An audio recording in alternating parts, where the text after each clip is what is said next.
अब कहते हैं अंतःकरण की वृत्ति का भी अंतःकरण विषय नहीं।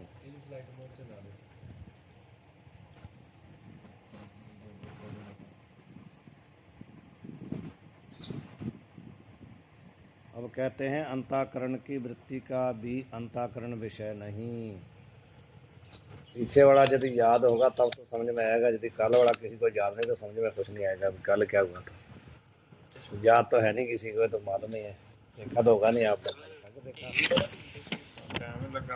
हाँ जी 24। हाँ कल कहा था कि नेत्र का विषय नहीं है, त्वचा का विषय नहीं है, इंद्रियां का यानी इंद्रियों का विषय नहीं है अंतःकरण। अब आज कह रहे हैं कि अंतःकरण अपनी खुद की वृत्ति का भी विषय नहीं बनता। क्यों नहीं बनता? कहते हैं अंतःकरण वृत्ति का आश्रय है। वृत्ति किसके आश्रय उत्पन्न होती है? अंतःकरण के आश्रय। वृत्ति किसको बोलते हैं, बता सकते हैं? वृत्ति किसको बोलते हैं?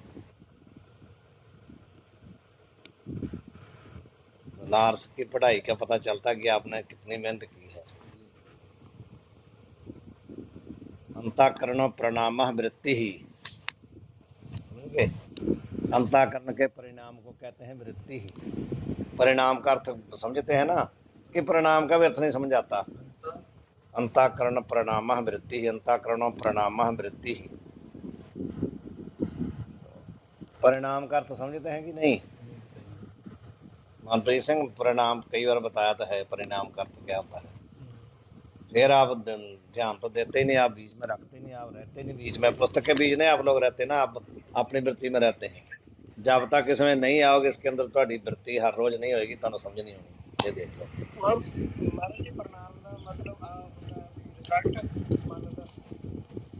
नहीं नहीं नहीं, परिणाम तो परिणाम च अंतर है। परिणाम का अर्थ होता तब्दीली, बदल जाना।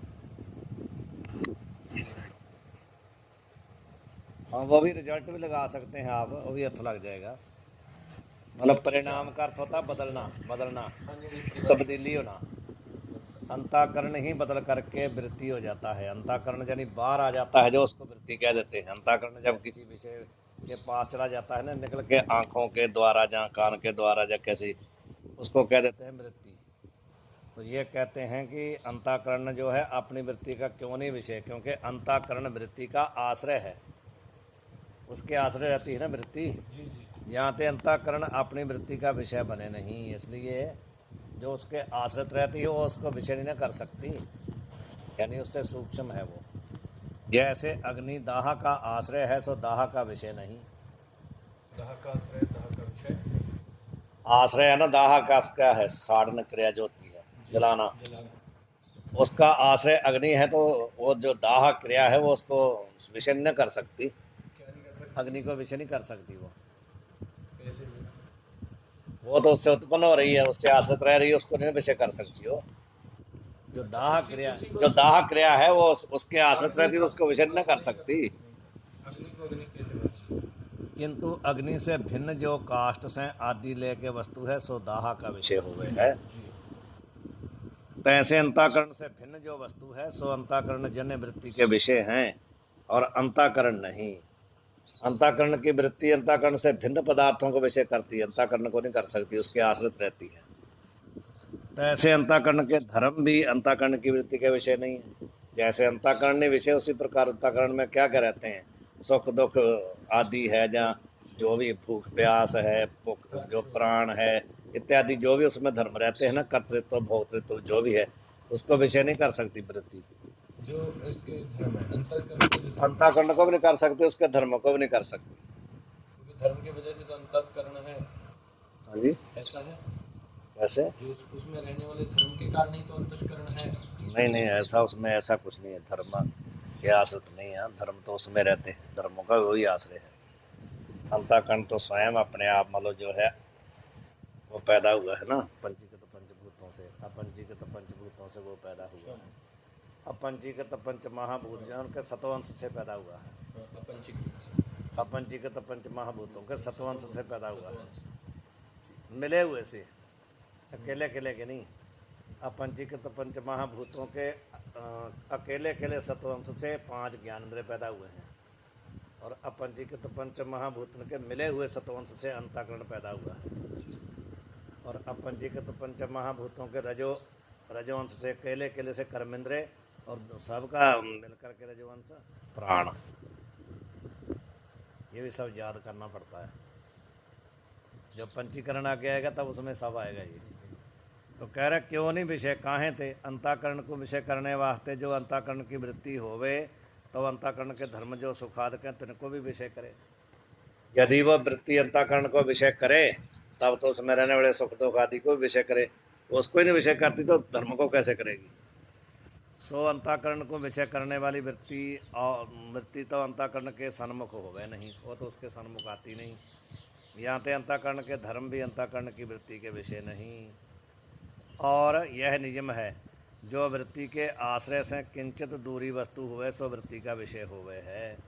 किंचित दूरी, थोड़ी सी दूरी पर होना चाहिए अंतःकरण की वृत्ति से। जो भी वस्तु को विषय करेगी वो अंतःकरण की वृत्ति से कुछ दूर होनी चाहिए। जो वस्तु वृत्ति के आश्रय से अत्यंत समीप होवे सो वृत्ति का विषय होवे नहीं। जैसे अभी इसमें खुद ही बता रहे हैं, जैसे नेत्र की वृत्ति का आश्रय जो नेत्रता के अत्यंत समीप अंजन नेत्र की वृत्ति का विषय नहीं। समझे? सुरमा जो डाला आपने उसको वृत्ति नहीं ना विषय करती, नेत्र की वृत्ति उसको क्यों नहीं करती, अति समीप है, थोड़ा सा दूर होना चाहिए। तो वही दूर है तो उसी नहीं ना कर रही। अंतःकरण की वृत्ति जो नेत्र की वृत्ति है नेत्र को भी नहीं विषय करती, नेत्र में क्या जो अंजन डाला आपने उसको भी नहीं करती, उससे थोड़ा सा किंचित दूर होना चाहिए, उसको विषय करेगी। दूर से वृत्ति बनी ना यहाँ समीप की, वही तो कह रहे हैं। नहीं ना बन सकती, बन नहीं सकती ना, बढ़ेगी कैसे। वृत्ति के सामने कोई वस्तु होनी चाहिए। पहले सामने था ना हमारे, तभी समीप की वृत्ति बनी। बात ये नहीं है, जो आप में अंजन डाला है वो वृत्ति से दूर होना चाहिए था ना यहाँ तक, तभी उसके उस पर वृत्ति जाए, तभी तो उसको करे। हाँ आप शीशे में देखें अलग बात है, वैसे नहीं वृत्ति विषय करेगी उसको। नहीं चलिए वो रहने, जैसे यहाँ पड़ा है, हाँ अभी हमने ग्रहण कर लिया तो तभी ना समीप की वृत्ति बनी। नहीं फिर भी वो उसको देख नहीं सकेगी बाद में जब आपने जहाँ डाल लिया, भले आपने पहले देखा ही था, वो जो देखा था वहाँ पर पड़ा उसको विषय करेगी। इसको जो नेत्र में डाला इसको विषय नहीं करती, वृत्ति का विषय नहीं करती। समीप है ना, वो समीप है अत्यंत। अंजन नेत्र की वृत्ति का विषय नहीं, तैसे अंतःकरण की वृत्ति का आश्रय जो अंतःकरण ताकि अत्यंत समीप जो सुख आदि हैं धर्म, उनको भी नहीं वो करती वृत्ति, क्योंकि अत्यंत समीप है ना, उसका आश्रय है अंतःकरण, तो अत्यंत समीप है सुख दुख आदि, उनको विषय नहीं करती।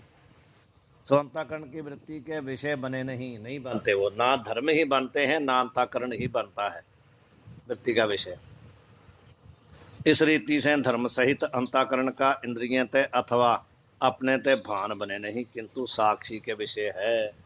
उसको कौन विषय करता है? साक्षी। ना तो इंद्रियों का ही विषय बनता है ना ही अपनी वृत्ति का बनता है, इसका विषय बनता है साक्षी का। तो जब साक्षी का विषय बनता है तो हम अंतःकरण के जो धर्म हैं उन्हीं को अपने में मान लेते हैं। कैसे मान लेते हैं? वृत्ति के द्वारा हम उसको ही मान लेते हैं। अंतःकरण को भी हम अपना आप मानते हैं, अंतःकरण में रहने वाले धर्मों को भी अपने में मानते हैं। सुख दुख है, खुशी गमी है, जितने विषय है ना ये सब ये धर्म रहते हैं उसमें अंतःकरण में। तो हम कहते हैं मैं सुखी हूँ, मैं दुखी हूँ, अपने में मान लिया ना। अंतःकरण अपने आप को माना तभी तो अंतःकरण के धर्म अपने में माने हैं। यही है अनात्मा में आत्मा का भान होना, जो कार्य विद्या कल कही थी पीछे। अंतःकरण को अपना आप मान लिया तभी तो अंतःकरण में रहने वाले धर्म को अपने में मान लिया। सो साक्षी एक अंगीकार करें तो जैसे एक अंतःकरण के सुख दुख का साक्षी में भान होवे, तैसे सर्व के सुख दुख का भान हुआ चाहिए। पूर्व पक्षी कहता है कि आप कहते हो साक्षी एक है, यदि एक ही साक्षी है तो एक अंतःकरण के सुख दुख जब हुए तो सबके उसको होने चाहिए। एक के सुख दुख को जब उसने प्रकाश कर लिया तो साक्षी तो एक ही है सभी अंतःकरणों में, तो सबके सब उसको करना चाहिए प्रकाश। करता नहीं है, किसी को सुख है किसी को दुख है, कोई खुश है कोई दुखी है। इसलिए कहते हैं आपका एक जो आपने माना एक नहीं बनेगा। तैसे सर्व के सुख दुख का भान हुआ चाहिए, जाते साक्षी नाना है। जब नाना साक्षी अंगीकार करिए तब दोष नहीं, फिर तो कहते कोई दोष नहीं है। जो जिसका साक्षी है उसके सुख दुख को प्रकाशित कर जा रहा है। कहाँ है थे जा साक्षी की उपाधि अंतःकरण है, ता साक्षी से अपनी उपाधि के धर्म का भान होवे है। जहाँ ते सर्व के सुख दुख का भान होवे नहीं। जिस साक्षी की जो उपाधि है वो उसी के सुख दुख को प्रकाशित करता है, दूसरे को नहीं करता। नाना कहने से, नाना कहने से जिस उपाधि का वो साक्षी होगा उसी को करेगा। कभी तो ऐड कर लिए इस रीति से जिस कारण से जिस करण को भूल गए यार, तो दो-तीन दिन समझ में नहीं फोन करने वाले बड़े यार ਵਿੱਚ ਚੱਕਰ मैंने सवेरे चेता भी जिस करण सुबह याद था मेरे को भी भूल गया। दोबारा सुनना कभी तरफ जाएगा।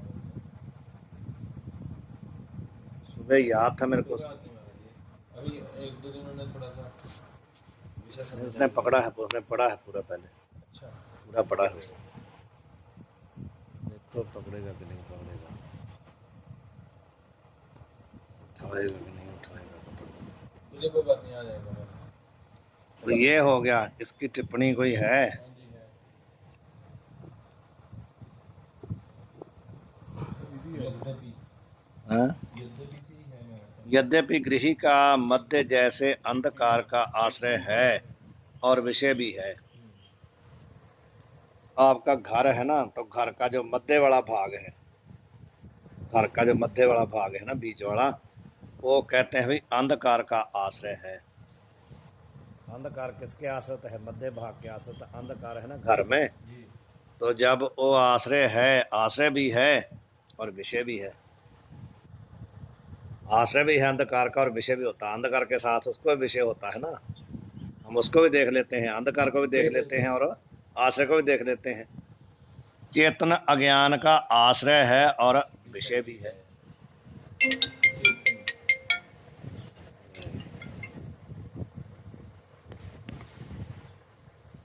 चेतन अज्ञान का आश्रय भी है और विषय भी है। जैसे कैसे महाराज जी? चेतन तैसे बताएंगे, इसे में सब कुछ पूछने की जरूरत नहीं पड़ेगी।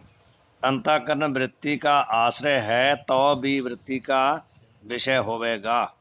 तैसे जैसे चेतन क्या है, कहते हैं कि वो क्या है, अज्ञान का आश्रय है और विषय भी है। उसको वृत्ति विषय करती है। मैं सुख से सोया, पता नहीं चला क्या हुआ, हम इतने सुख से सोए पता नहीं चला। सोने का जो मतलब वहाँ अज्ञान का है, पता नहीं चला। ये हिस्सा क्या है? अज्ञान। समझ गए? इसका आश्रय कौन है? चेतन। आश्रय कौन है? चेतन। चेतन है ना, कारण ही तो पता चला, चेतन के कारण पता चला ना। तो अज्ञान का भी पता चल गया और चेतन का भी पता चल गया। चेतन का इसलिए पता चला कि मैं था ना वहाँ, इसलिए पता चला कि मेरे को पता नहीं चला।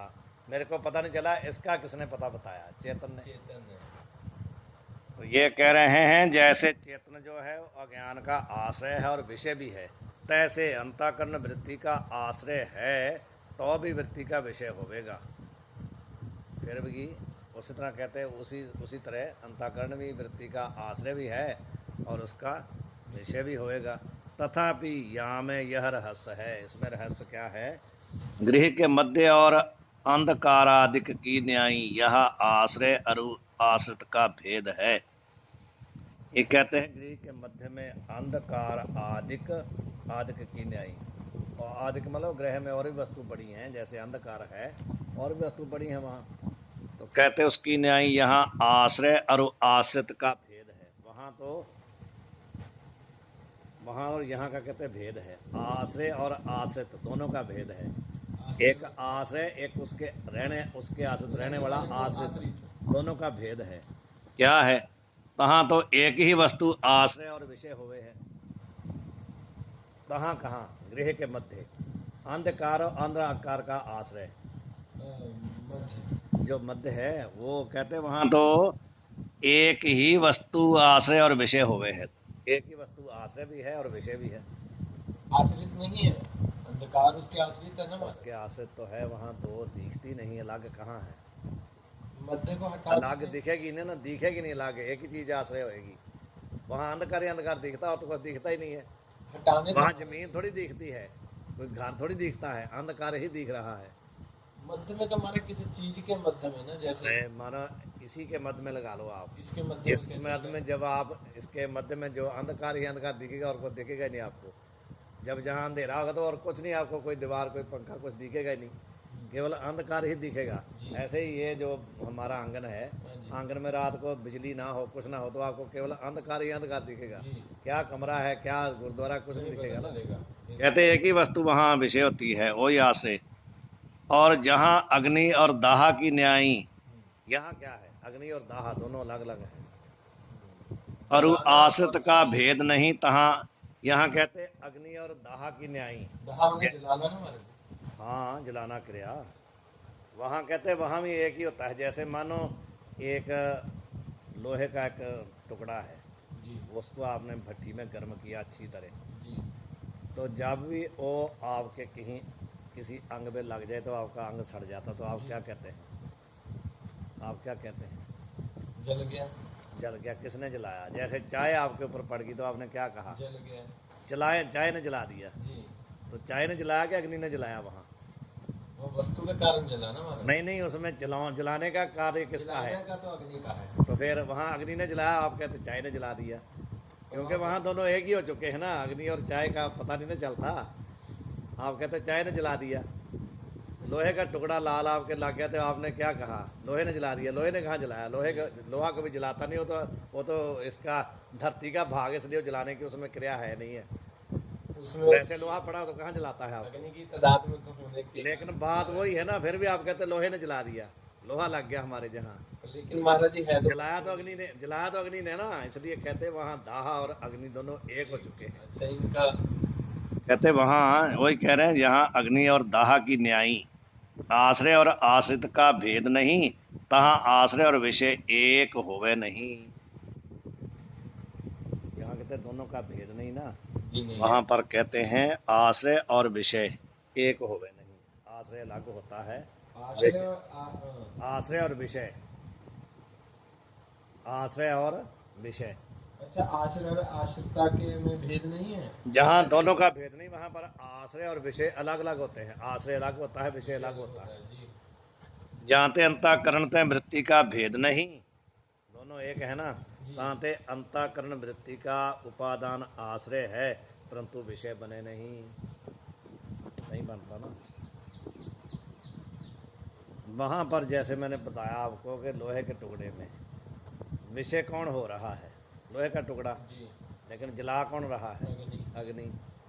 तो वही कहते हैं वहाँ पर, यहाँ पर दोनों का भेद नहीं ना प्रतीत होता। वहाँ पर भेद तो प्रतीत होता नहीं कि अग्नि अलग है टुकड़ा अलग है, भेद प्रतीत होता नहीं। पर वहाँ कह रहे हैं जहाँ ऐसा होता है वहाँ आश्रय और विषय दोनों अलग अलग होते हैं, अलग अलग होते हैं ना। तो जैसे अब विषय कैसे अलग लेंगे, ये नहीं थोड़ा पकड़ में आया, बाकी ठीक है, उदाहरण से समझ आ गया। उसका दाह का आश्रय कौन है? अग्नि। अग्नि किसके आश्रय है? टुकड़े के।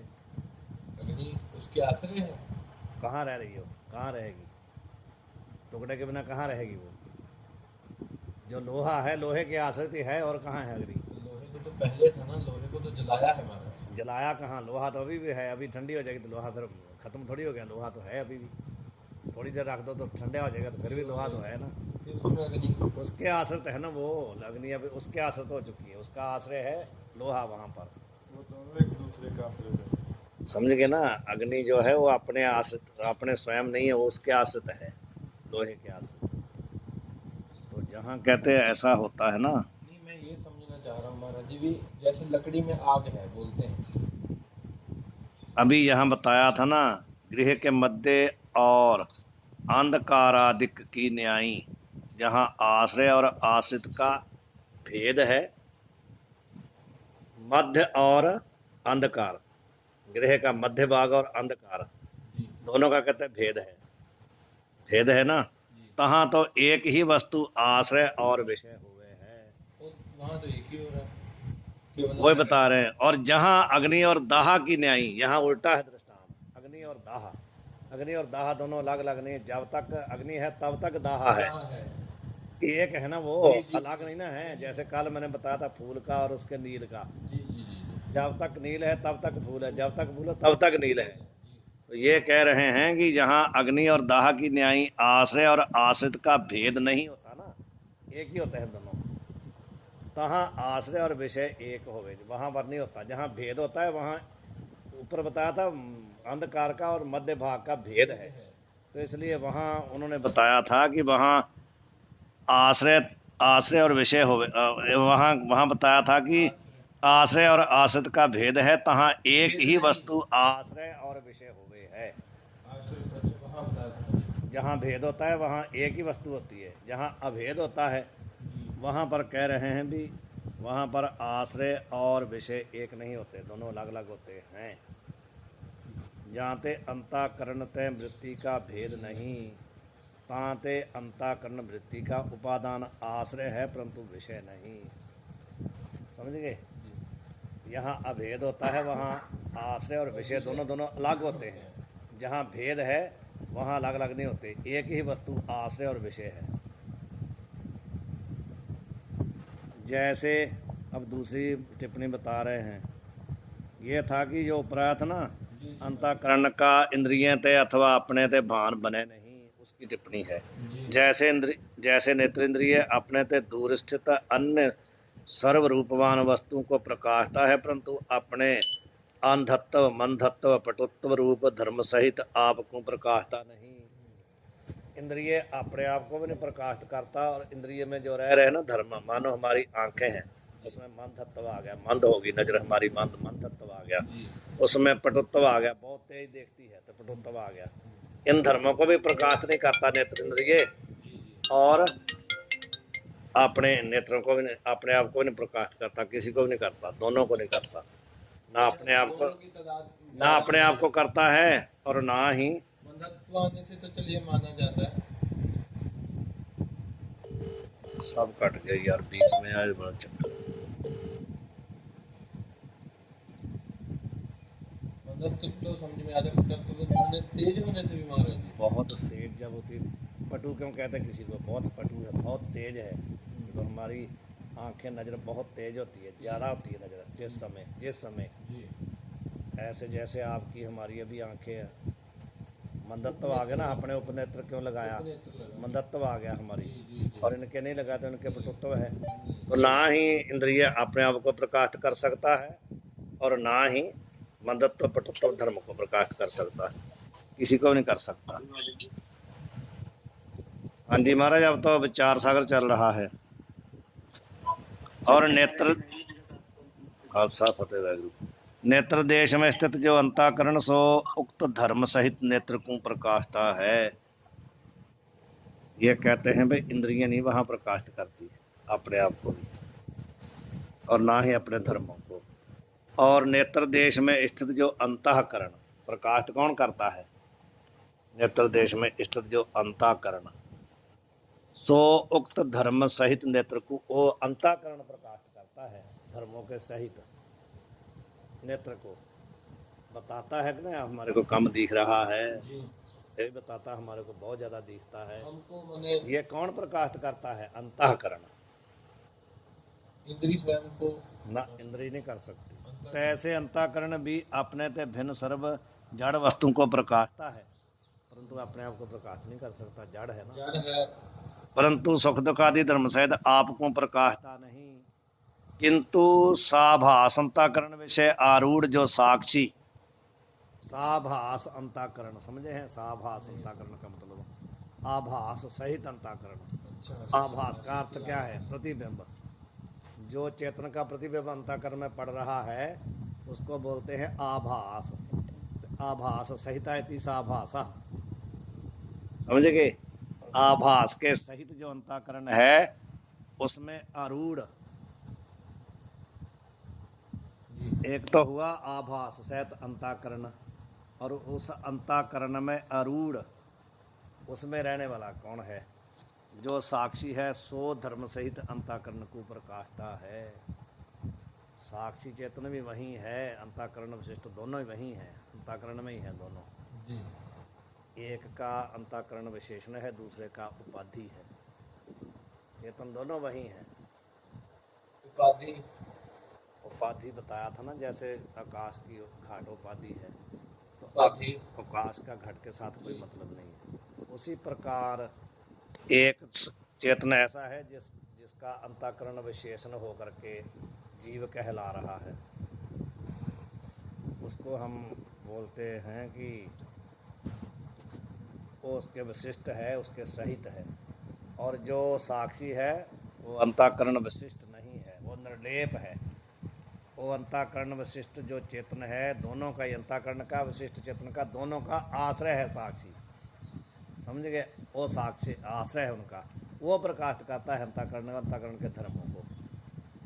जो अंतःकरण में अंदर है आभास वाला, वो नहीं करता है, तो वो भी चेतना, लेकिन उसको अंतःकरण में विशेषण बना के सम्मिलित हो गया है। वो ये तुम्हारे 3 हो गए ना? 2 हुए ना, एक तो अंतःकरण में प्रतिबिंब पड़ रहा है, वो चेतन हुआ, और एक अंतःकरण का आश्रय बन रहा है, 2 ही चेतन हुए। ठीक है, जो हमारा आप बता रहे हैं इन दोनों को प्रकाशित करता है साक्षी। वो ही करता है ना, उसी का नाम है, जो वही प्रकाशित करता है ना। एक तो अंतःकरण के साथ है जो प्रतिबिंब में है वो, और एक इन दोनों का जो आश्रय है उसी को साक्षी बोलते हैं। महाराज जी, फिर जो मेरे अंतःकरण विशिष्ट प्रकाश नहीं करता, अंतःकरण विशेष नहीं करता, पर अंतःकरण विशिष्ट साक्षी जो है वो करता है हमारी प्रकाश। नहीं, अंतःकरण विशिष्ट जो है वो किसको प्रकाशित करता तो वो भी है, वो अपने से भिन्न वस्तुओं को प्रकाशित करता। कोई भी वस्तु, जितनी संसार की वस्तु हैं, अंतःकरण से भिन्न जितनी वस्तु हैं उनको कौन प्रकाशित करता है? अंतःकरण विशिष्ट चेतन तो करता है, जिसको हम क्या बोल देते हैं? ध्याता, समझ के। अंतःकरण विशिष्ट का नाम ही जीव है, वो ही प्रकाशित करता है अपने से भिन्न सभी वस्तुओं को, लेकिन अपने आप को नहीं प्रकाशित करता अंतःकरण कभी भी। उसको कौन प्रकाशित करता है? साक्षी। जानते साभास अंतःकरण आपेक्षिक स्वयं प्रकाश है, निरपेक्ष स्वयं प्रकाश नहीं है। जो साभास अंतःकरण है स्वयं प्रकाश तो वो भी है, लेकिन आपेक्षिक। किसकी अपेक्षा? साक्षी की अपेक्षा। साक्षी जो है वो अंतःकरण सहित होकर के प्रकाशक नहीं है, वो स्वयं प्रकाश है, अजूनी से भंग जिसको बोलते हैं। अंतःकरण विशिष्ट भी कहते हैं, प्रकाश स्वयं प्रकाश तो है, लेकिन आपेक्षिक। उसको प्रकाशित कौन करता है? साक्षी। वो भी स्वयं प्रकाश है, क्योंकि दूसरी वस्तुओं को प्रकाशित करता है, लेकिन वह स्वयं प्रकाश नहीं है, उसको प्रकाशित और कोई कर रहा है।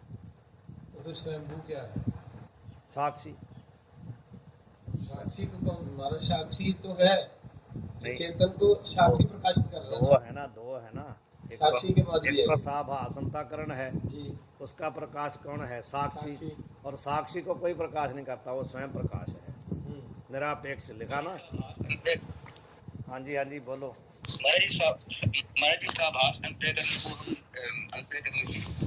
हाँ, वही उसी का नाम है अंतःकरण विशिष्ट, उसी को साभास अंतःकरण कहते हैं। जीव भी उसी का नाम है, जीव। अंतःकरण विशिष्ट कह दो, या जीव कह दो, या साभास अंतःकरण कह दो, एक ही बात है। वो निरपेक्ष नहीं है, सापेक्ष स्वयं प्रकाश है वो, क्योंकि उसको दूसरा प्रकाशित कर रहा है। जो साक्षी उसको कोई प्रकाशित नहीं करता, वो स्वयं प्रकाश। आप कहना जाए कीता ना हो, स्वयं प्रकाश है साक्षी ना। हाँ, इसलिए साक्षी की ब्रह्म के साथ अभेदता होती है। ठीक है, वो लक्ष्यर्थ है जीव का। जो साक्षी वो क्या है? लक्ष्यर्थ। जो अंतःकरण विशिष्ट है वो क्या है? वाच्यर्थ है। वो वाच्यर्थ की एकता नहीं होती ना, लक्ष्यर्थ की एकता होती है। ईश्वर का साक्षी क्या है? ईश्वर का लक्ष्यर्थ क्या है? ब्रह्म। जीव का लक्ष्यर्थ क्या है? साक्षी। ब्रह्म की और साक्षी की एकता होती है, जीव की और ईश्वर की एकता नहीं हो सकती, दोनों की। ये शंका कर रहे हैं ना, यही, क्योंकि जीव की तो ब्रह्म की पहले इन्होंने बोला एकता है। हाँ, जीव की ब्रह्म की एकता कैसे होती है? लक्ष्यर्थ को लेकर के, वाच्यर्थ को लेकर के नहीं होती। जीव का वाच्यर्थ क्या है? अंतःकरण विशिष्ट, उसकी नहीं होती। उसका लक्ष्यर्थ क्या है? साक्षी। साक्षी की और ब्रह्म की होती है। ब्रह्म है ईश्वर का साक्षी, और ये साक्षी, दोनों साक्षी की होती है। जीव ईश्वर की दोनों की नहीं एकता होती। तो दोनों का साक्षी तो एक ही है तो एक ही नाम, दो है ना, एक को साक्षी कहते हैं, एक को ब्रह्म कहते हैं, समझ गए? है तो एक ब्रह्म ही का साक्षी है, और एक इधर ईश्वर का। जो ईश्वर को प्रकाशित कर रहा है उसको ब्रह्म कहते हैं, जो जीव को प्रकाशित कर रहा है उसको साक्षी कहते हैं। दोनों एक, दोनों निर्लेप हैं, वो दोनों निर्लेप हैं, वो उनकी एकता होती है, लेकिन लक्ष्यर्थ के लक्षणा के द्वारा होती है। वैसे व्यंजना के द्वारा होती नहीं है। लक्षणा के द्वारा तो समझ गए महाराज लक्षणा के द्वारा कैसे, जहाँ से समझना पड़ेगा ना जी कि लक्ष्य अर्थ कौन है, पहले तो ये समझना पड़ेगा। जी दोनों लक्ष्य की होती है, वाच्य की नहीं होती। वाच्य के धर्म अलग अलग हैं, इसलिए नहीं हो पाती। जब धर्म छोड़ के लक्षणा से उनको अलग करके देखेंगे तो दोनों की एकता हो जाती है। ईश्वर को भी प्रकाशित कर रहा है ईश्वर को ब्रह्म और जीव को साक्षी। भाई वाच्य अंतःकरण वाले महाराज जी, हाँ जी, इसको अंतःकरण वाले महाराज जी, किसको? अंतःकरण विशिष्ट, अंतःकरण विशिष्ट उसका नाम है जीव। और साक्षी अपने आप बता रहे थे हाँ जी, आप बता रहे थे वाच्य अर्थ की नहीं होती महाराज जी, वाच्य अर्थ वाच्य अर्थ और लक्ष्य अर्थ दो दो, जो महावाक्य हैं उसके दो दो अर्थ होते हैं। तत् के भी दो अर्थ, त्वम के भी दो अर्थ। वाच्य अर्थ जो तत् है उसका वाच्य अर्थ क्या है? ईश्वर। जो त्वम है उसका वाच्य अर्थ क्या है? जीव। और तत् का लक्ष्य अर्थ क्या है? ब्रह्म। त्वम का लक्ष्य अर्थ क्या है? साक्षी। समझ आई? ये है जी महाराज। जो जो अर्थ हुए ना, वाच्य के दो अर्थ हुए। वाच्य दो हैं वाच्य। वाच्य का अर्थ समझते? वाच्य किसको कहते हैं? वाच्य जो जी कह महाराज, सकते हैं जी जिसको। आप थोड़ा सा वाच्य होता है जिसको कहा जाए। वाचक होता है जिसके द्वारा कहा जाए। जो कहता है उसको वाचक होता है, जिसको कहा जाता है वो वाच्य होता है। तुम को कहा जा रहा है ना जी, तो तुमको कहा जा रहा है, तो तुम के दो अर्थ हुए, एक वाच्य अर्थ, एक लक्ष्य अर्थ। तत् के भी दो अर्थ हुए, एक वाच्य एक लक्ष्य। तत् का वाच्य अर्थ है ईश्वर, तुम का वाच्य अर्थ है जीव। तत् का लक्ष्य अर्थ है ब्रह्म, तुम का लक्ष्य अर्थ है साक्षी। तो दोनों के लक्ष्य अर्थ की एकता होती है, साक्षी की और ब्रह्म की। जीव और ईश्वर की नहीं एकता होती। लक्ष्य अर्थ माने तो लक्ष्य लक्षण अर्थ बता का रहे लक्ष्य अर्थ का होता है जो उसके धर्म को छोड़। हाँ जी, तत् का वाच्य अर्थ फिर ब्रह्म महाराज जी। हाँ, तत् का नहीं, तत् का लक्ष्य अर्थ ब्रह्म, वाच्य अर्थ ईश्वर। वाच्य अर्थ ईश्वर। हाँ जी, और लक्ष्य अर्थ ब्रह्म। और तुम का वाच्य अर्थ जीव, लक्ष्य अर्थ साक्षी। ये सब आगे आएगा वैसे तो। ठीक है महाराज, ठीक है। वो पंक्ति आती है ना, क्या उसमें पंक्ति आनंद साहब में आती है, तत्तै सार ना जानी वाली पंक्ति। जी दत्त साहब ने पहली पंक्ति बोल गई, सिमरत शास्त्र पुन पाप विचार दे, दत्ता साहब ना जानी तत्तै सार ना जानी। उत्थे वो ही आएगा वहां पर ना, सिमरत शास्त्र पुन पाप विचार दे। सिमरत और शास्त्र जो है ना, स्मृति वो कर्म कांड और ज्ञान, उसको उपासना कांड को, उसमें से लोग देख करके कर्म कांड की, उपासना कांड की विचार करते हैं, लेकिन तत्व सार ना जानी। उसमें तत्व की तो विचार है, तत्व की उसमें विचार है ना। तत्व सार ना जानी, तत्व सार क्यों नहीं जानी? किन्ने नहीं जानी? जरा गुरु वाला नहीं गया। तत्व सार ना जानी गुरु बाझ हो। बिना गुरु के तत्व की सार का नहीं पता चलता, तत्व का अर्थ नहीं समझाता। सिमरत शास्त्र पढ़ के आप उपासना कांड कांड तो आप ही पढ़ सकते हैं, लेकिन बिना गुरु के वहाँ तत्व का जो अर्थ का शोधन है वो नहीं होता। उसका ये अर्थ है वहाँ पर, तत्व सार न जानी गुरु बाझ हो, तत्व सार न जानी, ये वहाँ पर ये अर्थ होता है कि बिना गुरु के तत्व का अर्थ नहीं समझाता। सिमरत शास्त्र पढ़ने के बाद भी कर्मकांड की ही लोग उपासना कांड की ही विचार कर रहे हैं, तत्व सार न जानी। किसी ने नहीं समझा बिना गुरु के। यदि किसी ने समझा है तो गुरुमुख से तत्व का संशोधन अर्थ करके तब समझा है, तो कोई नहीं समझ सकता। वहाँ पर जितना मर्जी लगा दो आप बताओ। हाँ जी, साक्षी अपने प्रकाश से अन्य प्रकाश की अपेक्षा करता नहीं और सर्व का प्रकाशक है, यहाँ ते निरपेक्ष स्वयं प्रकाश है। साक्षी अपने प्रकाश में उसको किसी के प्रकाश की जरूरत नहीं, और स्वयं प्रकाश है, दूसरों को प्रकाशित करता है। जो साभास अंतःकरण है वो अपने प्रकाश में उसको दूसरे प्रकाश की जरूरत है। भले अन्य वस्तुओं को प्रकाशित करता है, पर अपने आप को प्रकाशित करने के लिए उसको दूसरे प्रकाश की जरूरत है। इसलिए वो अपेक्षक स्वयं प्रकाश है और साक्षी निरपेक्ष स्वयं प्रकाश है। यह मूल ग्रंथ उक्त शंका का समाधान इसी अभिप्राय से आगे विषय मंडन के प्रसंग में कहिएगा, ताते ग्रंथ के विषय में भ्रम करना योग्य नहीं। अब कहाँ चलें, ऊपर चलें, कहाँ गए थे? बस यहाँ तक पहुँचे थे। अब यहाँ पर हो गया था विषय का खंडन, अब कर रहे हैं प्रयोजन का खंडन। तीसरा अनुबंध है प्रयोजन। मिथ्या बंध की सामग्री नहीं है, जाते ताकि निवृत्ति बने नहीं। ये बहुत कमाल की है जो अभी आ रहा है। पूर्व पक्ष ही सभी चारों अनुबंधों का खंडन कर रहा है। तो आएगा बंध निवृत्ति ज्ञान तय बने न बिन अध्यास, सामग्री ताकि नहीं तजो ज्ञान की आस। ये बहुत बड़ा गहरा विषय है। जैसे उसमें क्या बोलते हैं, अध्यास का जहाँ पर आएगा, अध्यास की बात है यहाँ पर। प्रयोजन है क्या वैसे याद है आपको? प्रयोजन जो अनुबंध है उसका स्वरूप याद है किसी को? प्रयोजन अनुबंध। हाँ, 4 अनुबंध पीछे आ चुके हैं ना, तो प्रयोजन अनुबंध क्या है?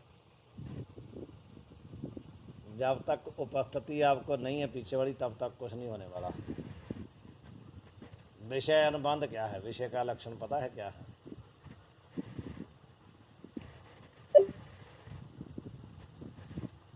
नहीं समझ में आता ना।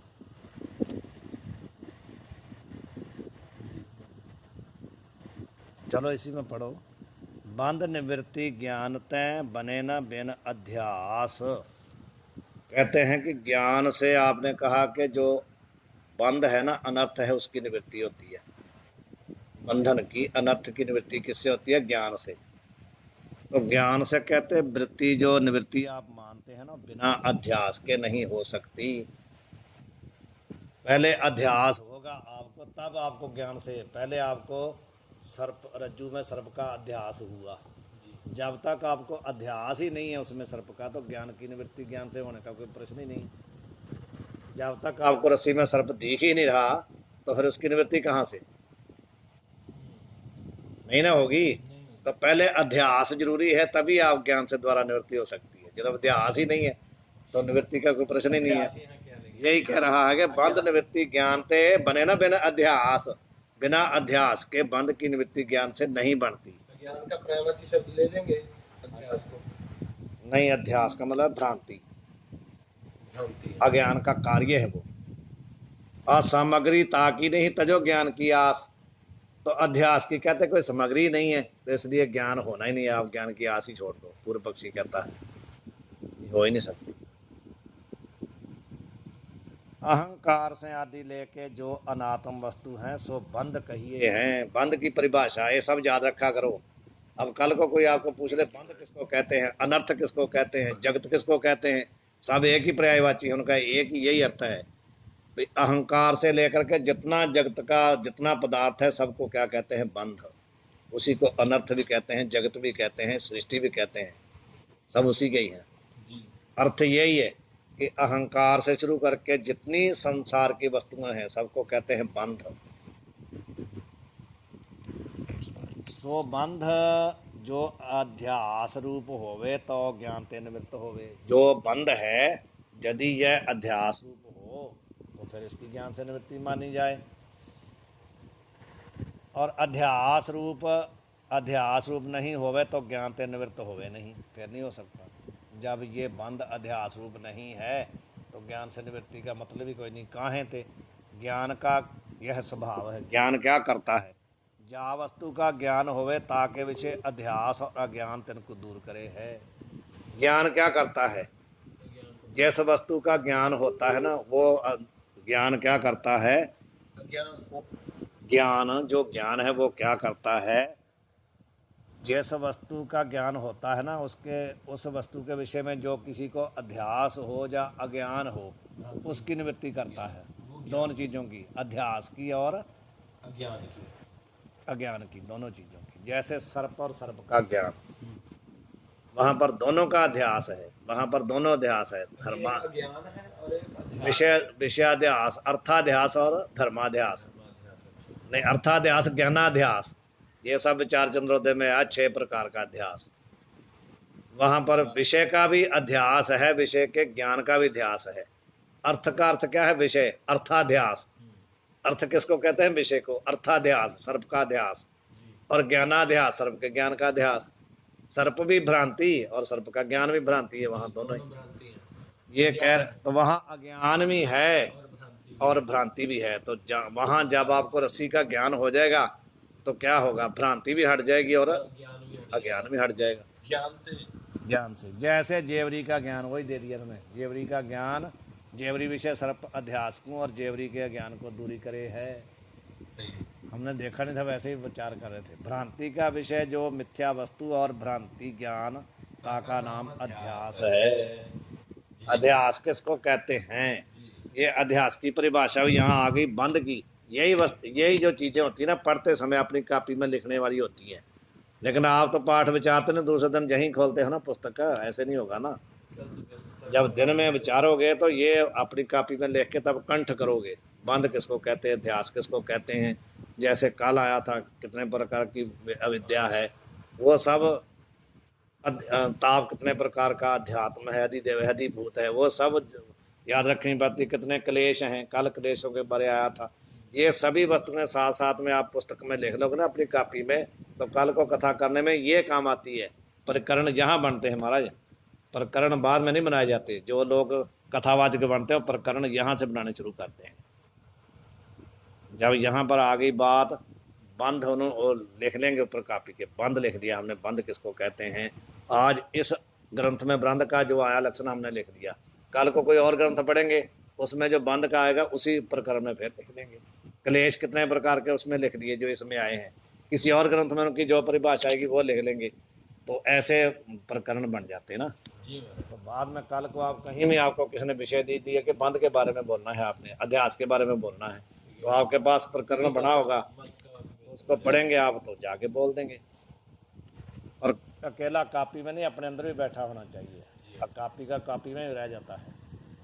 मौके पर ही किसी ने बोल दिया भी आप इस वजह से बोलो, तब क्या करोगे आप। हम गए हैं किसी के दीवान में, तो उसे किसी ने पंक्ति लिख दी भी इस पंक्ति पर बोलना है आपको, तो वहाँ पर कॉपी तो है नहीं, फिर उनकी तरह ना होगी पर्ची मेरी छूट गई है, ऐसा ना होना चाहिए ना। मतलब अपने को नहीं होना चाहिए। हो गया, अध्यास की टिप्पणी पढ़ लेते हैं। अध्यास की बची है क्या और भी कोई बची है? हाँ देखो नीचे 56 नंबर, नहीं 76। स्वभाव के अधिकरण में जो अवभास नाम विषय और ज्ञान सो अध्यास कहिए हैं। स्वभाव के अधिकरण में स्व अभाव, अपने अभाव का जो अधिकरण, समझ के, स्व के अभाव का जो अधिकरण आश्रय, सो अविभास नाम विषय, अवभास का समझ गए, अवभास, अवभास नाम, अवभास किसको कहते हैं, विषय को। विषय और ज्ञान सो अध्यास कहिए हैं। अभी तो पीछे बता के बात तो वही है। स्व अभाव, स्व क्या हुआ, सर्प, स्व क्या हुआ, सर्प, उसका भाव कहाँ है, रस्सी में। स्वभाव का अधिकरण कौन हुआ, रस्सी, समझ के। तो वहाँ पर कहते हैं अविभास भाव विषय जो सर्प और उसका ज्ञान, दोनों को अध्यास कहते हैं। जो ऊपर बताया था मूल में वही है। जैसे कल्पित, वही देखो दृष्टांत दे दिया उन्होंने। जैसे कल्पित सर्प के व्यवहारक और पारमार्थक अभाव के अधिकरण कहिए आश्रय रज्जु विषय। प्रातिभाषक सर्प का अवभास कहिए सर्प, अवभास का तो क्या है, सर्प विषय, और ता का ज्ञान सो अध्यास है, उसको कहते हैं अध्यास। विषय और उसका अज्ञान, उसका ज्ञान, दोनों को कहते हैं अध्यास। मोटे रूप से याद रखो आप, विषय का और उसके ज्ञान दोनों को क्या कहते हैं, कल्पित विषय और उसका ज्ञान। और एक विषय नहीं, कल्पित विषय, जैसे रज्जु में सर्प, ऐसे देख सकते हैं। कल्पित विषय और उसके ज्ञान को अध्यास कहते हैं, ऐसा लिख सकते हैं आप। ठीक है। अर्जुन सिंह आ रही ना समझ?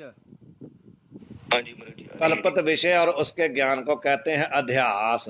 उदाहरण यथा, यथा लिख देते हैं हम, यथा रज्जु में सर्प, ये सर्प क्या है? प्रातिभाषिक है, ना व्यवहारक है और ना पारमार्थिक है, प्रातिभाषिक है।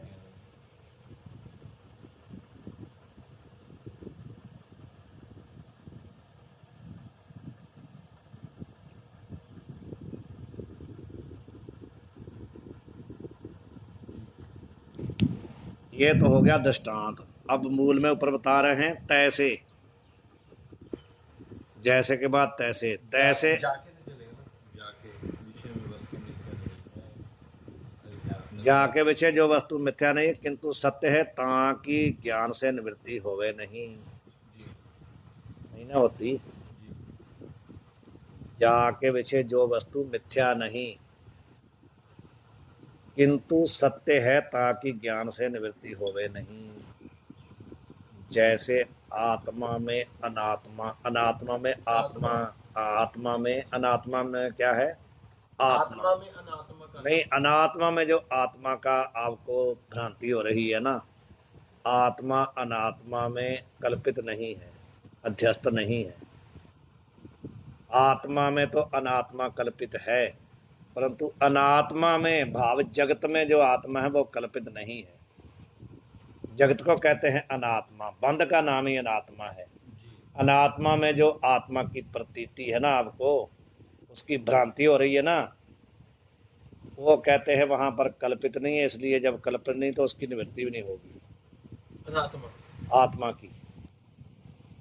आत्मा कल्पित नहीं है अनात्मा में। हाँ, तो इसलिए जब कल्पित नहीं है, सत्य है, जी तो उसकी निवृत्ति भी नहीं होगी। जो कल्पित होता है उसकी निवृत्ति हो जाती है, जो कल्पित नहीं है, सत्य है, उसकी निवृत्ति नहीं होती। तीनों कालों में एक जैसा रहता है ना, वो हाँ जी रहता है। हटेगा नहीं।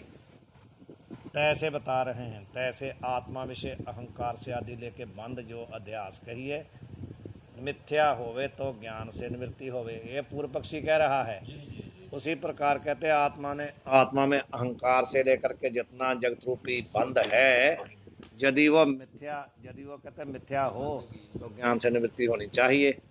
आत्मा विषय मिथ्या बंध की सामग्री है नहीं। आत्मा में कहते हैं मिथ्या की सामग्री कहाँ है? बताइए, है ही नहीं। है नहीं तो बंध प्रतीत होवे है। बिना सामग्री के ही बंधन की प्रतीति हो रही है। कहता सामग्री कोई नहीं है। कोई कहीं आपको भ्रांति होती है तो वहाँ सामग्री भी तो होनी चाहिए। जी, हाँ जी। वहाँ अंधकार होना चाहिए, वहाँ अपनी नज़र कम होनी चाहिए, कोई पर्दा होना चाहिए, तभी तो कहीं आपको होगी जी भ्रांति। जी जी यहाँ कहता आत्मा में बंध की कोई सामग्री नहीं है मिथ्या की, तो कैसे होगा? यहाँ पे बंध सत्य है, इसलिए प्रतीत होता है कि बंध सत्य है। सत्य बंध की ज्ञान से निवृत्ति की आशा निष्फल है, ये कहता है, नहीं हो सकती। अब बीच में आ गया अध्यास। अध्यास बिना सामग्री के नहीं होता, तो अब बताएंगे, यहाँ बताएंगे, आप अध्यास का निरूपण करेंगे। तो अध्यास कहाँ कहाँ होता है, कैसे कैसे होता है, अध्यास की सामग्री सिद्ध करके दिखाएंगे उसको भी अध्यास की सामग्री है, इसलिए अध्यास हो रहा है। ठीक है। वाहिगुरु जी का खालसा, वाहिगुरू जी की फतेह। हाँ जी अर्जुन सिंह जी, हाँ जी महाराज जी। आपकी फौज कितने रात को कहाँ उठेगी महाराज? हाँ जी महाराज जी, पता नहीं महाराज जी कितने चलेगी। हाँ जी